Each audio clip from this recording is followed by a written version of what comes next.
قوم साबा अल्लाह के नेमातों से नवाजा गया, उनकी जिंदगी आमान और बरकत से भारी थी। खिली थी। बाग और नहरें उनकी प्लानिंग और अल्लाह की रहमत का जिंदा सबूत थी। मरेब दाम उनकी तकात और अकाल का अजीम सबूत था। बाजार में दौलत इतनी थी कि गुरूर हर चेहरे पर था। नेमातों के साथ गुरूर ने उनके दिलों में जगह ले ली। ये सिर्फ दौलत नहीं, अल्लाह की रहमत का निजाम भी था।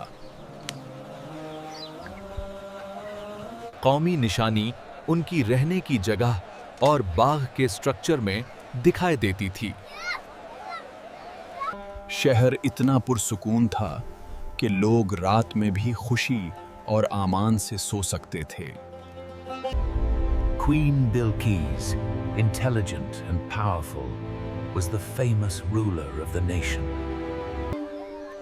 बाग और नहरें कौम साबा की बरकत और अल्लाह की रहमत का जिंदा सबूत हैं। कौमी जिंदगी में तिजारत और बरकत कौम साबा के दिनचर्या का अहम हिस्सा थी। मरेब दाम कौम साबा की तकत और अकाल का अजीम सबूत था। The ruler of the nation of Sheba, Queen Bilqis, was wise and powerful. Everyone was influenced. कौम साबा का हर दिन अल्लाह की रहमत और नेमतों में गुजारता था। कौम साबा की हुक्मारन बिल्कीस का अकाल और फरासत सबके लिए मिसाल थी। कौम साबा के लोग अपनी दौलत और बरकत को शुक्र और सुकून के साथ मैनेज करते। कौम साबा के बाग और नहरें उनकी मेहनत और अल्लाह की रहमत का सबूत थे। कौम साबा के शहर में आमान और सुकून का माहौल रात भर कायम रहता था। कौम साबा की हुक्मरन मालिका बिल्कीस के फैसले कौम के लिए हमेशा बरकत लेकर आते। कौम साबा की नेमतों में शुक्र और मेहनत हर चेहरे पर दिखाई देता था। कौम साबा की दौलत और बरकत उनकी मेहनत और अल्लाह की रहमत का निशान थी।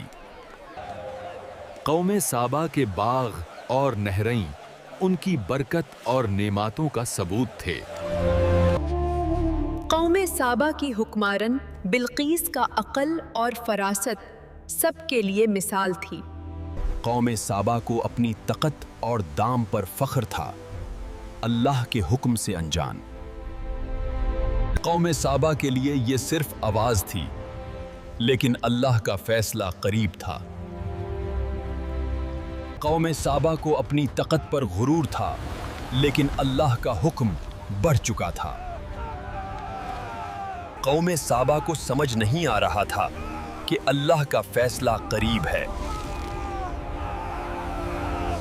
कौम साबा के गुरूर को समझ आया कि अल्लाह का हुक्म सब पर बढ़ गया। कौम साबा ने पैगंबरों की नसीहत को भुला दिया और अल्लाह का फासला आहिस्ता आहिस्ता ज़हीर होने लगा। शुकार भोलने और गुरूर अपनाने पर अल्लाह का अजाब आया और अमान वाला शहर तबाही में बदलने लगा।